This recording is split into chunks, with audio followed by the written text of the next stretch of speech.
Magandang araw po sa inyo lahat at muli po welcome po dito sa inyong paboritong programa. At ngayon po ay may nagbabalik po para po magbahagi muli ng kanyang mga karanasan.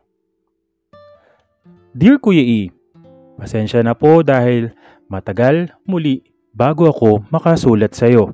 Pero palagi pa rin po ako nakikinig sa iyong YouTube channel. Masyado akong natuwa, na-excite at nakiliti sa mga quickie stories na napakinggan ko.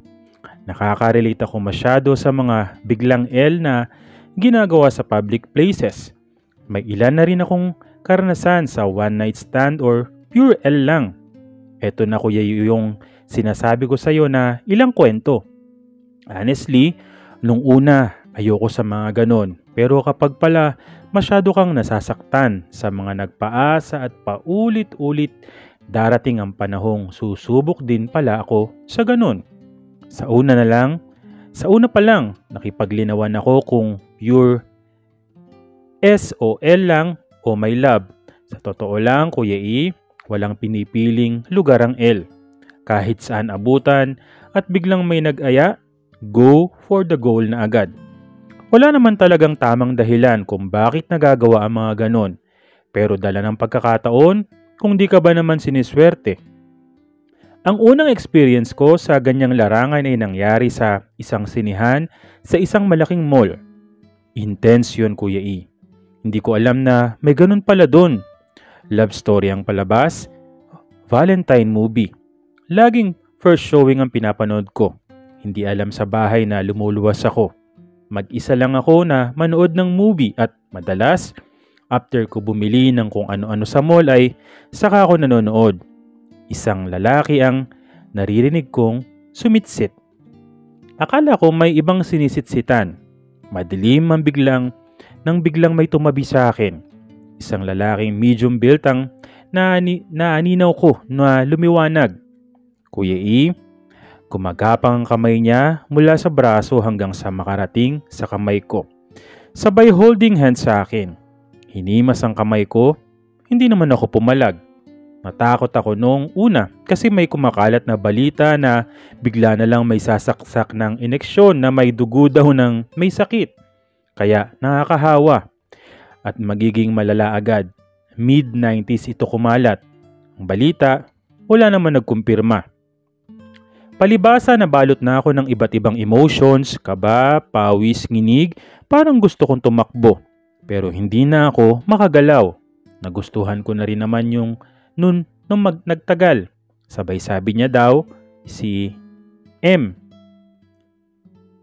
Inaaya ako. Sa CR, may ipapakita daw. Halos kalahati na yung movie. Makakabalik pa naman ako kung gusto ko kasi hindi pa naman uso nun ang single view.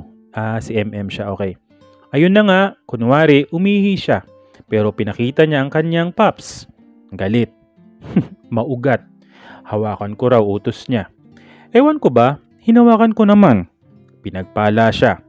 Dun ko nakita itsura noon, dumako mata ko sa mukha niya. Kiss daw kami, para nagiinit ako lalo. Daig ko pang nasa ilalim ng araw sa tanghali sa init. Kabado baka biglang may pumasok. Malamig naman kasi sa CR pero pinapawisan ako. Gwapo siya, parang si Robbie Domingo lookalike. Halatang student pa siya. Kasi sa polo niya, sa bag nung kumuha siya ng bimpo. Bata pa siya. Sigurado ako mas matanda ako. Hinatak na niya ako sa cubicle hanggang sa masiil na ng halik ang binigay niya sa akin. Kung saan sana napunta ang kamay naming dalawa. Hanggang sa nakalabas na nga ang mga paps namin. Napakabilis lang ng pangyayari. Palibasa, bata pa kami pareho. Una siyang lumuhod, hindi nagtagal. Ako naman. Matapos makapagpasabog, labas kami. Natapos na yung pelikula. Palabas na para mag-CR yung mga nanonood. Sabi naman ng pumasok sa sinihan, noon ko siya natanong, nang pumasok kami sa sinihan, noon ko siya natanong na mas matanda pala siya sa akin. Mukha kasi siyang bata pa. Akala ko mas bata siya. Mahirap daw siya.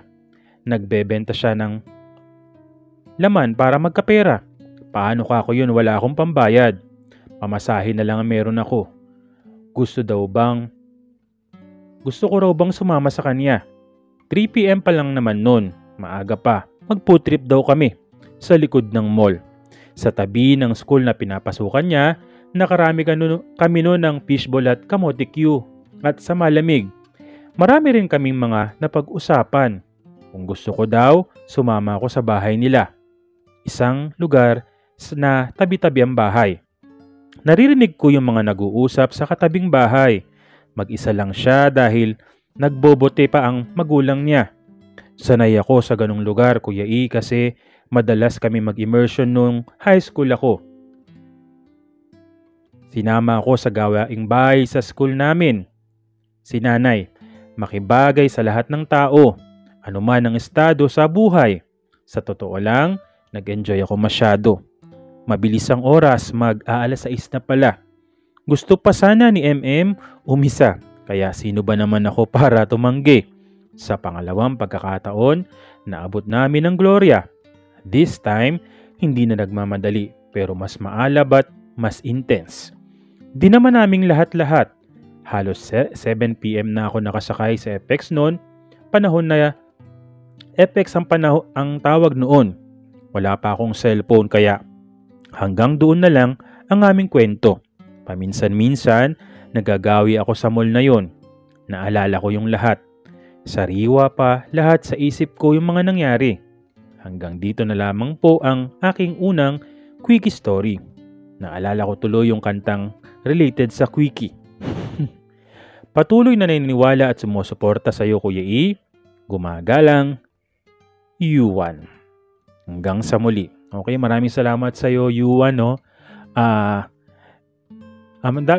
Binilang ko yung mga kwento mo, siguro pang 8 na yata to, no? At maraming salamat kasi medyo matagal na wala tong si Yuan at ngayon nagbabalik po para sa marami pa niyang mga kwento na aabangan po natin sa mga susunod pang araw ba o buwan.